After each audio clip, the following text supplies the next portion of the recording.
ఉపాధి కోసం వచ్చి దుబాయ్లో తప్పిపోయారంటూ ఒకరు చేస్తున్న ఆర్తనాదాలు వాట్సాప్ గ్రూప్లో వైరల్ అయ్యాయి. నిర్మల్ జిల్లా లోకేశ్వరం మండలం గాడ్చంద గ్రామానికి చెందిన ఎరుకల నరేష్ గత నెలలో ఉపాధి కోసం దుబాయ్ వెళ్లాడు. అక్కడ సరైన పని దొరకక బయట తిరుగుతుంటే పోలీసులు పట్టుకొని జైల్లో ఉంచారు.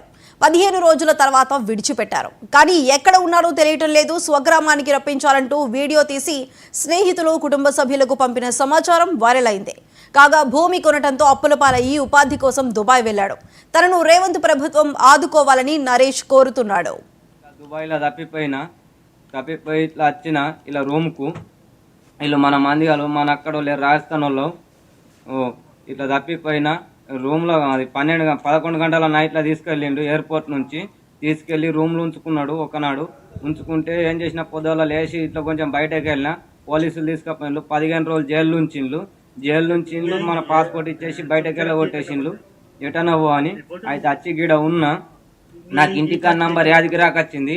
ఓలా నాకు కొంచెం దయచేసి కొంచెం ఇంటికాన్ నంబర్ కాకుండా మీది ఎక్కడైనా మాది గడ్చంద, నిర్మల్ డిస్టిక్, ఆదిలాబాద్ జిల్లా, లోకేశ్వర్ మండలం, గడ్చంద గ్రామం. కొంచెం ఓలానా కానీ దయచేసి మన నిర్మల్ వాళ్ళు నాకు కొద్దిగా హెల్ప్ చేయాలని దయచేస్తున్నాను. నేను యోగా దైనందిన జీవితంలో భాగంగా ఉండాలని